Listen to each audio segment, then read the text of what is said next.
जी, हमारे सम्मानित विधायक भरत सिंह जी बेनीवाल, शीशपाल जी केहरवाला, बलवान जी दौलतपुरिया, अन्य सभी सम्मानित साथी, जो मैं समझती हूँ कि घंटे के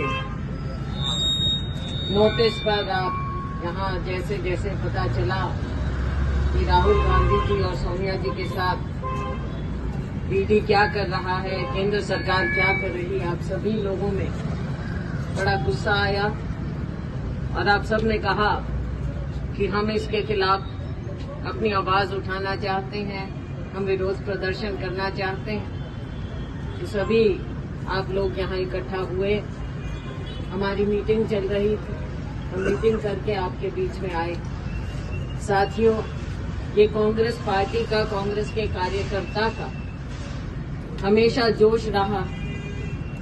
कांग्रेस कार्यकर्ता में जो एक सच्चाई का खून चल रहा है उसकी रगों में, यही सच्चाई का खून हमें आजादी दिलाकर लाया।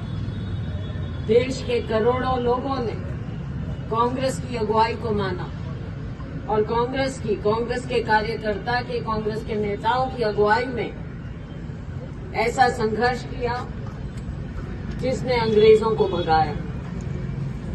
अंग्रेजों की दमनकारी नीति जो आज चल रही है इससे कम नहीं थी।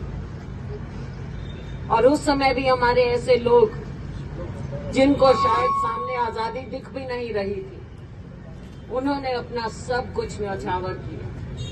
नौजवानों ने शहीद भगत सिंह, राजगुरु,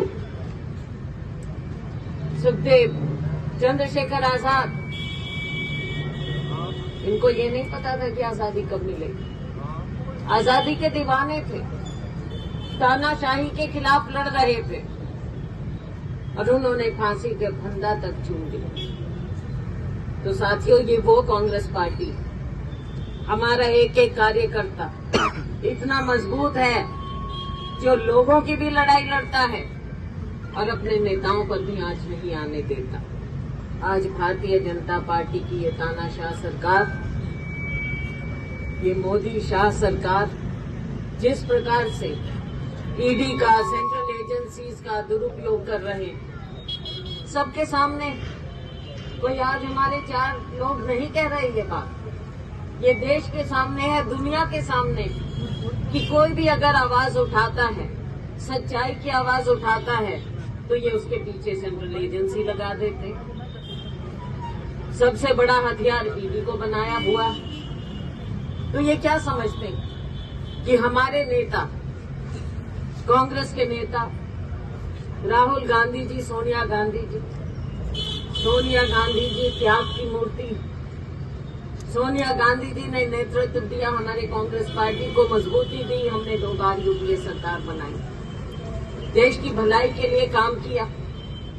लेकिन इन लोगों ने झूठ बोलकर, गलत प्रोपेगेंडा फैलाकर सत्ता हासिल की। लेकिन उस झूठ को ये सच्चा कैसे बनाए? जैसा अभी भाई शीशपाल जी कह रहे थे, नारा दिया कि हम 400 पार करेंगे, 240 पर आ गए। किस बात की हिम्मत दिखा रहे हैं? आपको तो बहुमत भी नहीं मिला, दूसरी पार्टियों की मदद लेकर आप आज सरकार चला रहे हैं। लेकिन वही इनके तानाशाही तौर तरीके।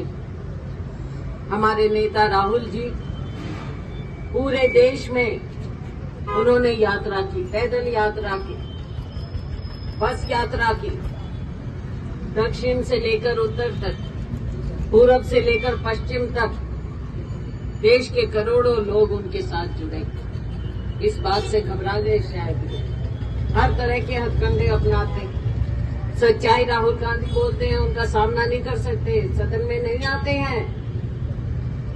जब राहुल गांधी जी बोलते हैं उनके सामने ये घबरा जाते। तो साथियों, सच हमारे साथ, हमारे नेताओं के साथ है। जब कुछ और नहीं मिलता कि राहुल गांधी आवाज क्यों उठा रहे हैं? राहुल गांधी गरीबों की आवाज क्यों उठाते हैं? गरीबों के साथ क्यों जाते हैं? गरीबों के घर क्यों जाते हैं? गरीबों का हाथ क्यों पकड़ते हैं? बेरोजगार युवा की आवाज क्यों उठाते हैं? ये सब बातें इनको अखरती हैं। आज बेरोजगारी चरम सीमा पर है। देश में हमारा युवा दिशाहीन घूम रहा है। रोज नए नए नारे। कभी हमारे साथी मिले थे जो ये कौशल रोजगार वाले हटा देते हैं, तनख्वाह तक नहीं देते।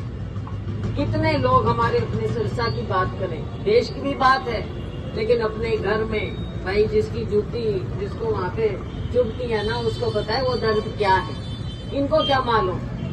इनको क्या मालूम कि लोगों का दर्द क्या है? हमारे टीचर्स बेचारे रखे गए, उनको कॉन्ट्रैक्ट पे रखा, निकाल दिया। आगे पता नहीं क्या होगा, कहाँ जाएंगे, कैसे अपने बच्चों को पालेंगे। हर जगह कॉन्ट्रैक्ट पर लेकर ऐसे छोड़ देते हैं मझधार में। बच्चे स्कूलों में नहीं जा पाते, बेरोजगारी बढ़ रही है, पेपर लीक होते हैं हर रोज। लेकिन ये क्या करेंगे कि सच्चाई अगर राहुल गांधी बोलेगा तो हम उसको कुछ ना कुछ मन गढ़ंत बात करेंगे।